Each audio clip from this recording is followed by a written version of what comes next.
Qué lamentable lo que la iglesia está viviendo en este tiempo.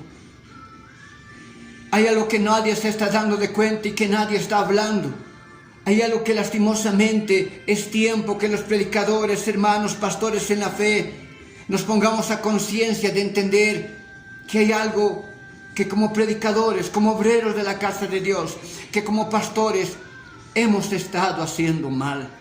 Como pastor de la obra, llevando el ministerio hace muchos años atrás, viendo un sinfín de situaciones, con conocimiento de causa puedo decirle que este es uno de los tiempos más tristes de la iglesia cristiana evangélica. Este es un tiempo en el cual lastimosamente lo único que se está haciendo es criticar y juzgar el actuar de una iglesia, de una congregación. Lo único que estamos haciendo es mirar qué es lo que están haciendo y cómo lo están haciendo.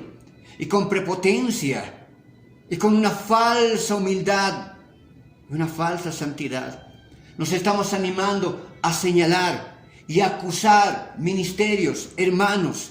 Nuestro Señor Jesucristo es el único que puede tomar el papel de juez. ¿Por qué?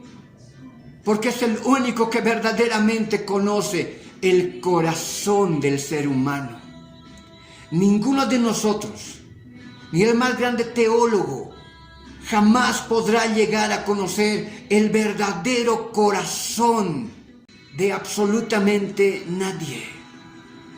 Como no tenemos la capacidad de conocer el interior del corazón del ser humano, muchas veces, sin darnos cuenta, estamos acusando y estamos juzgando, déjeme decirle, poniéndonos en el papel de Dios.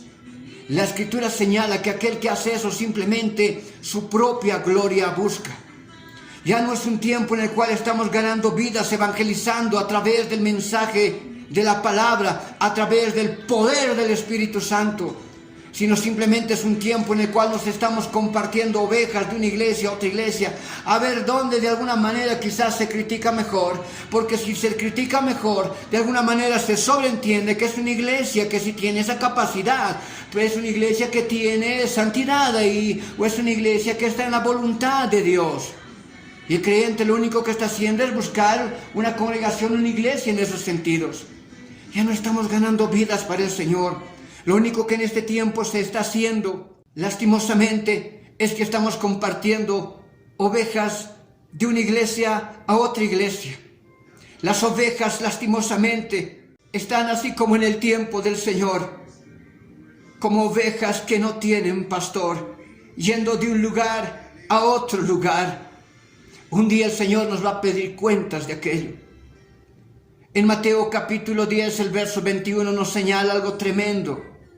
Usted que conoce la Escritura, acuérdese.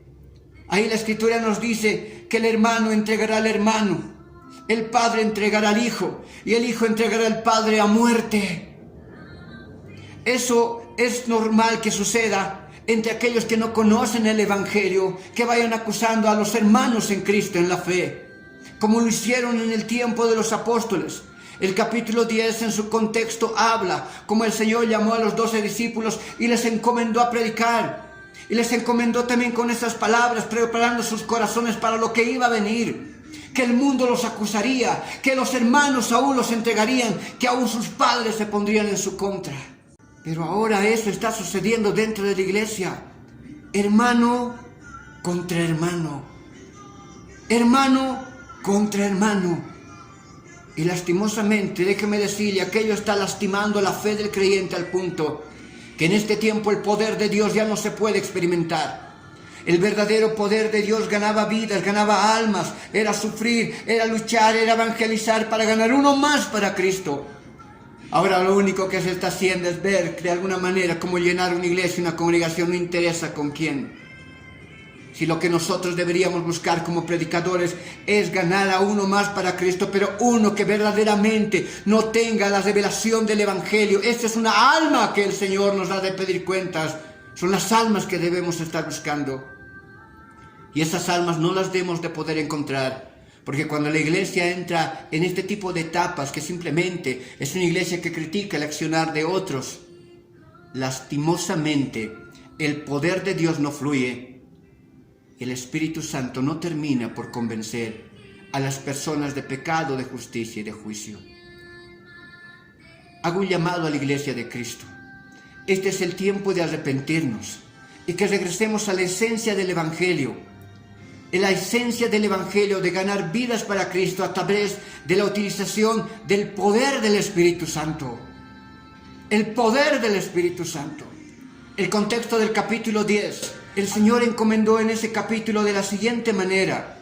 El verso 7 y el verso 8 escrito está: y yendo predicad diciendo, el reino de los cielos se ha acercado, sanad enfermos, limpiad leprosos, resucitad muertos, echad fuera demonios, de gracia recibisteis, dad de gracia.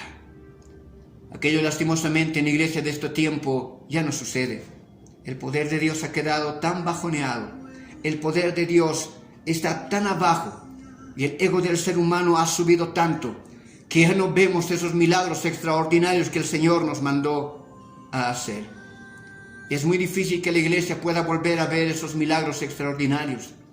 Sanar enfermos, liberar endemoniados, resucitar muertos. La fe que mueve montañas ahora ha quedado tan apagada en el ego del ser humano que se cree superior a sus hermanos y empieza a hablar unos de los otros. Si la iglesia continúa en ese sentido, lastimosamente el poder de Dios ya no se verá. El poder de Dios, ese poder que trajo nuestro Señor Jesucristo, que puede llegar a ser utilizado para ganar millones de almas para la cruz, está quedado simplemente en el olvido y en el recuerdo de grandes tiempos en donde los evangelistas usados por Dios utilizaban ese poder.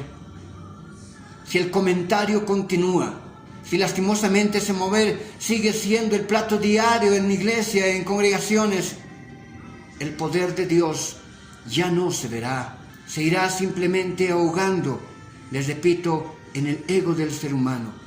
Cuando el Señor Jesucristo llegó a su tierra y quiso ejercer el poder del Espíritu Santo, la habladuría comenzó a levantarse. La gente miraba y decía, ¿acaso no es este el hijo del carpintero? ¿Acaso no están con nosotros sus hermanos, sus hermanas? Y recuerde, en ese lugar el Señor no pudo hacer milagros, sino que sanó solamente a unos cuantos. La iglesia se está conformando solamente con la sanidad de unos cuantos. ¿Por qué? Porque la habladuría ha entrado a la iglesia. Este es el tiempo de arrancar todo aquello de nuestro corazón y permitir que el poder del Espíritu Santo vuelva a fluir, porque esa es la forma en la cual el Señor ganó vidas, ganó almas. Recuerde cómo Pablo fue con su intelectualismo a la ciudad de Atenas y solo se pudo ganar a unos cuantos, a un puñado, siendo que él tenía que ganar a toda la ciudad de Atenas y fundar una iglesia en ese lugar. Pero ya cuando visitó Corinto dijo, esta vez no, ya he aprendido. No es el intelectualismo, porque el intelectualismo simplemente llena el ego del ser humano. Y se fue a Corinto y ahí fundó una iglesia y ganó a toda la ciudad a través del poder del Espíritu Santo, ya no con vana palabrería, ya no con sabiduría de hombre. Llegará el tiempo, así está escrito en la carta a los Corintios, que cuando ganemos a los nuevos convertidos y el Espíritu de Dios les revele el Evangelio, ahí hablaremos sabiduría, teología, con los que han alcanzado sabiduría, madurez. Regresemos a la predicación sencilla del Evangelio, a ganar a uno más para Cristo. La gente se está yendo al infierno. Un día daremos cuenta de todo lo que hablamos bajo el sol.